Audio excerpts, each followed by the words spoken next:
Good morning student. आज हम व्याकरण में पदबंध समझेंगे। ये बच्चे 4 मार्क्स के आते हैं।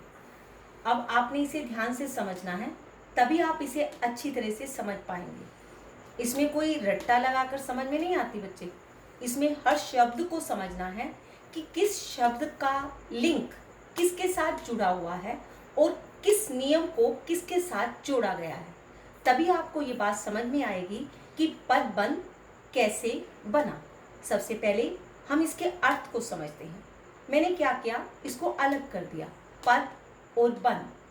पद का अर्थ होता है वाक्य और बंध का अर्थ होता है बांधना। क्या बांधा मैंने? वाक्य को बांध दिया, तो क्या बन गया? पदबंध। परिभाषा आसान बन गई ना, कि अगर मैं वाक्य को बांध देती हूं तो वो पदबंध बन जाता है। अगर हमें व्याकरण के अनुसार, नियमों के अनुसार अगर हमें इसकी परिभाषा को लिखना है, हमें एक मन के अंदर, अपने मन के अंदर ये बात याद रखनी है कि इसका अर्थ क्या है। फिर हम इस परिभाषा को नहीं भूलेंगे। हमें ये बात याद रखनी है कि पद का अर्थ है वाक्य और बंध का अर्थ है बांधना। क्या बांधा? वाक्य को। अगर हम वाक्य को बांधते हैं तो वो क्या बन जाता है? पदबंध। यहाँ मैंने इसकी परिभाषा को लिखा, कई पदों के योग से बने वाक्यांशों को जो एक ही पद में काम करता है उसे पदबंध कहते हैं। अब आप कहोगे कि ये परिभाषा तो मुश्किल है, ये आसान है कि वाक्य को बांधना पदबंध कहलाता है। अब हम इसको समझते हैं बच्चे, फिर ये बात समझ में आ जाएगी कि वाक्य को बांधना क्या होता है। परिभाषा को भी नियम के अनुसार समझना है। पद क्या होता है? वाक्य। योग अर्थात पदों को बांधना। वाक्यांशों अर्थात वाक्य के अंश, अर्थात वाक्य के अंदर जो अर्थ है उसको अंश कहा जाता है, जो एक ही पद में काम करते हैं, अर्थात इकट्ठे मिलकर काम करते हैं। जो वाक्य है उसके जो अंश हैं, जब वे मिलकर कार्य करते हैं तो वह पदबंध बन जाते हैं। इसके अंदर एक चीज मुख्य होती है और बाकी जो है सार्थक समूह के रूप में कार्य करते हैं, तो वो वाक्यांश कहलाते हैं। इस बात को ध्यान से समझना बच्चे।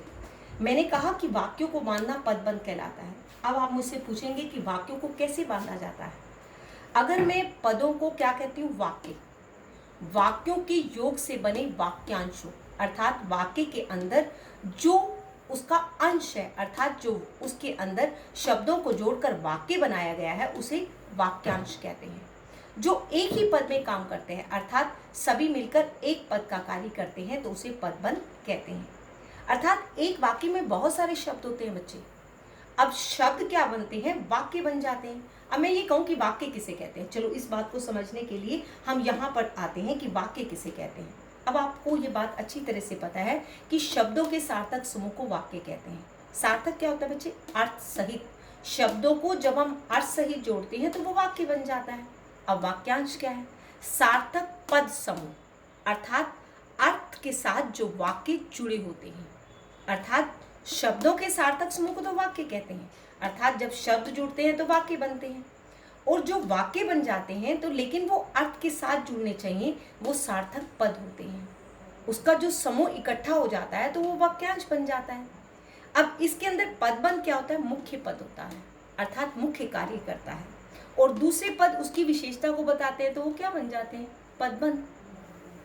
बात समझ में आई या नहीं? एक बार फिर समझते हैं। वाक्यों को बांधना पदबंध कहलाता है। वाक्यों को कैसे बांधा जाता है? वाक्यों को बांधने के लिए वाक्यांशों, अर्थात वाक्य के अंशों को जोड़ा जाता है, और जब वाक्य के अंश जुड़ जाते हैं तो वो पदबंध कहलाते हैं। अर्थ तो यही है ना बच्चे कि वाक्यों को बांधना पदबंध कहलाता है, तो वाक्य के अंश जुड़ते हैं तो वो पदबंध बन जाता है। फिर मैंने इसको अलग अलग समझाया कि वाक्य किसे कहते हैं, कि शब्दों के सार्थक समूह को वाक्य कहते हैं। वाक्यांश क्या होता है? सार्थक पद, अर्थात सार्थक वाक्य। जब सार्थक वाक्य का समूह इकट्ठा हो जाता है तो वो वाक्यांश बन जाता है। और पदबंध क्या होता है? वो मुख्य पद होता है। मुख्य पद का कार्य पदबंध करता है और दूसरे पद उसकी विशेषता बताते हैं।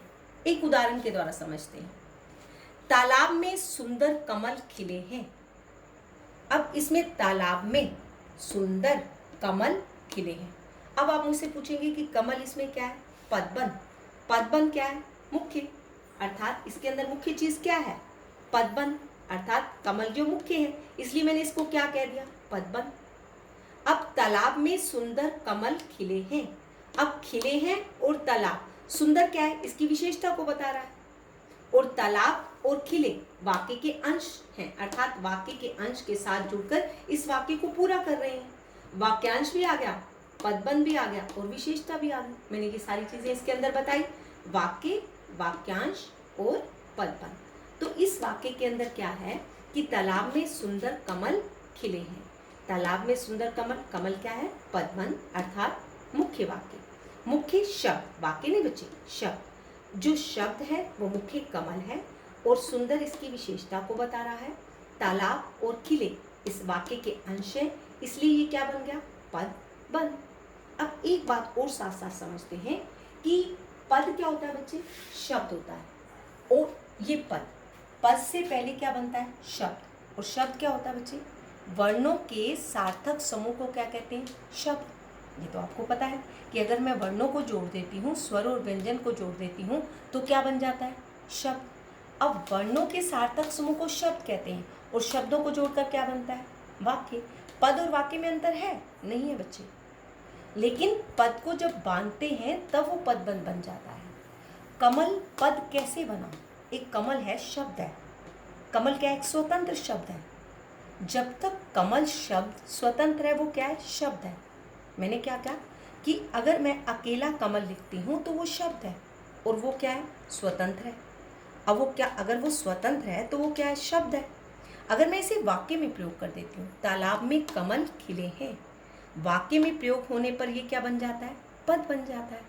अब ये बात आपको यहाँ से समझ में आ गई होगी कि अगर मैं कहती हूँ कि शब्दों के सार्थक, वर्णों के सार्थक समूह को शब्द कहते हैं, लेकिन वर्ण के साथ तो शब्द बनते हैं, लेकिन जब तक कमल जो है शब्द है तब तक वो स्वतंत्र है, वो वाक्य में प्रयोग नहीं हुआ, तब तक मैं क्या कहूँगी उसे, शब्द। अगर वो वाक्य में प्रयोग हो जाता है तो वो क्या करता है कि पद के साथ बंध जाता है।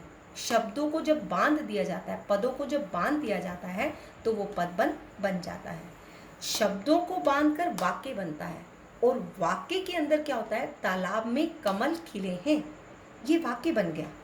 वाक्य के अंदर मैंने क्या किया, कमल को बांध दिया तो वो क्या बन गया, वाक्य। और वो क्या बन गया, पद। और पद क्या बन गया, पदबंध। अब आपको ये बात समझ में आ गई होगी, फिर हम आगे समझते हैं, यहाँ तक आपको समझ में आ गई होगी।